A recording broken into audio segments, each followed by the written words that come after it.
आमच्या प्रिय बंधू बहिणींना येशूच्या नावाने आमचा नमस्कार.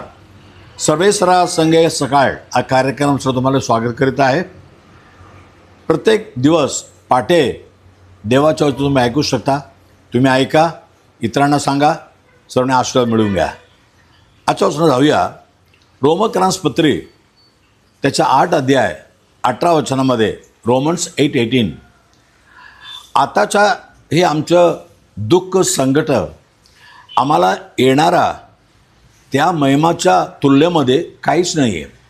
म्हणजे काय आहे, आता आमच्या जीवनामध्ये आपण एक चांगलं जीवन, उत्तम जीवन, खरं जीवन आपण वागलं तर आपल्याला काय त्रास होतात, दुःख होतात, लोकांना वाईट वाटतो, लोक आमच्याबरोबर चांगलं वर्ताव करत नाही, वाईट वर्ताव करतात. पण वचन काय म्हणतो, आता देवामध्ये चांगलं काम करून दुःख सोसलं तर येणाऱ्या दिवसात देवाच्या महिमा प्रकट होणार आहे. येशू ख्रिस्त लवकर या जगामध्ये येणार आहे. येशू ख्रिस्त पण या जगामध्ये आमच्यासाठी क्रूसावर आपला जीव दिला, दुःख सोसला, नंतर जिवंत उठून स्वर्गामध्ये गेलेला आहे. आणि तो येताना आम्हा सर्वांना त्याच्या महिमा आम्हाला देणार आहे. आणि त्या महिमाच्या तुलनेमध्ये काहीच नाही आहे. हो माझ्या प्रियानो, तुम्हाला एक गोष्ट सांगू की पेत्रांची पहिली पत्री 1:7 लिहिलेलं आहे, नाश होणारे सोन्याला पण आगीने परीक्षा करतात. सोन्याला आगीमध्ये टाकल्यानंतर ते आणखीन एकदम चमकतो, एकदम मस्त चमक राहतो.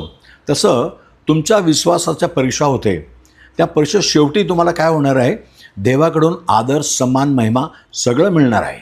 म्हणून आजचा त्रास बघून तुमची जीवन बिघडून घेऊ नका. ख्रिस्तामध्ये एक नवीन जीवन, ख्रिस्ताने आपले पाप आपल्या अंगावर घेतले, आम्हाला क्षमा देतो आणि आमच्या जीवनात तारण्याचे निश्चय देतो. आणि त्या निश्चयामध्ये स्थिर राहायचं. काय पण त्रास येऊ दे, संकट येऊ दे, देवाला सोडायचं नाही. चला प्रार्थना करूया.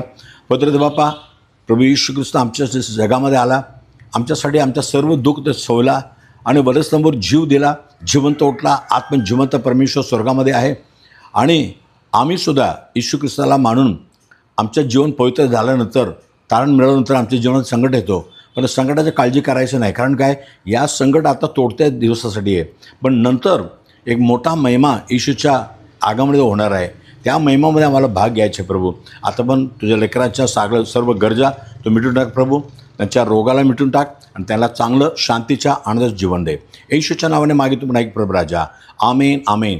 God bless you. उद्या सकाळी आपण पुन्हा पाहूया. आमेन.